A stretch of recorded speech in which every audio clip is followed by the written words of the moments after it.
Wantoota kufaatii Islaamaatiif sababa ta'anirraa inni afuraffaan mustashriqtoota. Uummanni kun namoota baay'ee seenaa fi aadaa Islaamaa qo'atuu fi dubbisuun beekamanidha. Bu'aan isaan aadaa Islaamaa qo'ataniifis jechoota jallattoota beektota Islaamaa tokko tokko yoo argatan san ummata Islaamaa keessa facaasuun amantii Islaamaa shakkisiisuudha. Mustashriqtoonni yeroo jalqabaatiif baabawwanii fi gargaartota isaatiin Vaatikaanitti kan hundaa'edha. Sababni ka'umsa isaaniis Pirotestaantii afoo dhaabbatoodha. Beektota Islaamaa ragaa kitaaba isaaniitiin falamuu fi namoota afaan Arabaatiin ummata Islaamaatiin wal qunnaman leenjisuudha. Mustashriqtoonni baay'inaan kan argaman biyyoota Awurooppaa keessatti, fakkeenyaaf Faransaa, Itaaliyaa, Ingilteraa, Ispaaniyaa, Poortugaal, Holandaa, Almaaniyaa, Suwiisiraa, Swiidin, Ruusiyaa, Ameerikaa, Roomaanii fi Lubnaanii fi kan kana fakkaatan keessatti argamu. Akkasumas kolleejjiiwwanii fi mana barumsaa hedduu biyyoota hedduu keessaa qabu. Wantoota kufaatii Islaamaatiif sababa ta'anirraa inni shanaffaan mubashirtoota. Isaan amantii kiristaanaa facaasuudhaaf addunyaa hunda keessa kan bobba'anii argamanidha. Keessumattuu biyyoota Islaamaa baay'inaan keessa bittinnaa'anii amantii Islaamaa irraa isaan timsiisuuf tattaaffii cimaan fiigaa jiran. Mustashriqtoonni yaamicha isaanii bakkaan gahuuf baajata baay'ee guddaa ta'ee fi masmiidiyaa adda addaatti fayyadamutti jiru. Waliigalli baajanni isaan yaamicha kiristaanummaatiif baasanii waggaatti paawundii 400,000 fi 3,615. Biyya Afrikaa bahaatiif kan isaan baasan paawundii 21,000 fi 521. Afrikaa dhihaatiif kan isaan baasan paawundii 33,000 fi 48.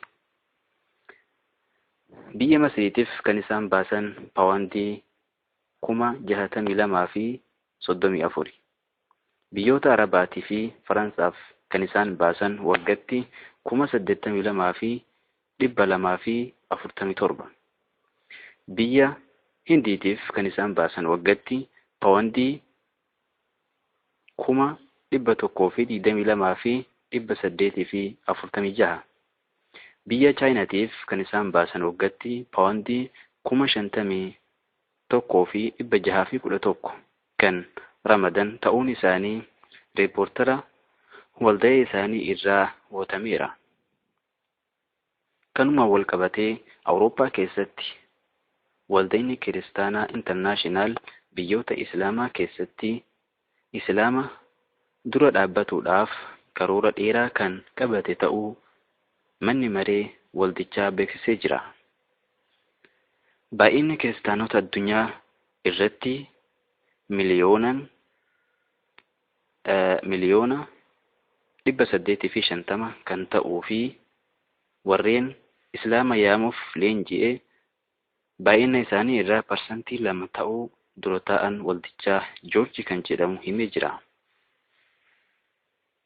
Maasmiidiyaan mubashirtoonni itti gargaaraman irraa fakkeenyaaf kolleejjii ekstenshinii fayyaa, waldaa aadaa ijaaruu fi gaazexeessotaa fi qaaman mootummoota ol'aanaa garagalchuutti gargaaramuun isaanii ifaan raawwatamaa jira. Wantoota kufaatii Islaamaatiif sababa ta'an irraa inni jahaffaan koloneeffattoota. Kana jechuun biyyi Islaamaa tokko kolonii biyya kiristaanaa yookiin biyya kufrii jala galuu jechuudha.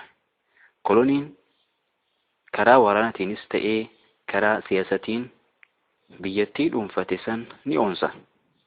Fakkeenyaaf heera fi seera fi aadaa biyyattii balleessee kan ofii bakka buusuudhaan ilaalcha biyyattii karoora fuulduraafis guutumaan guututti kan jijjiirudha.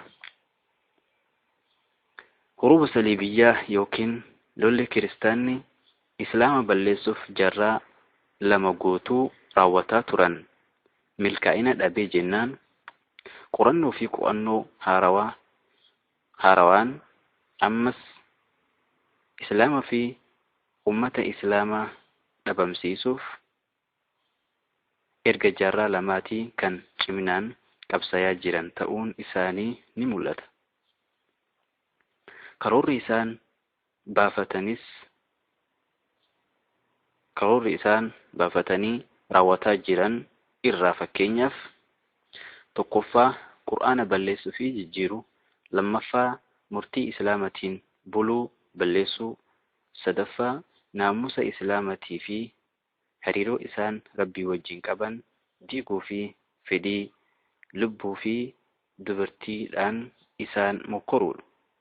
Afuraffaa tokkummaa islaamaa diddiiguu, shanaffaan amantii islaamatti birra adda addaa seensisuu, jahaffaa ummata arabaa humna isaanii laaffisuu, torbaffaa mootummaa diktaatorii biyyoota islaamaa keessatti uumuu yookiin gadi dhaabuu, saddeettaffaa ummanni islaamaa waa sooratuu malee akka meeshaa gurguddaa hin oomishne daada'uu fi saglaffaan dubartiin muslimaa amala balleessuu fi aadaa islaama keessa hin jirre fidanii ilaalchisuu fa'aan ummata islaamaa lolutti jiru.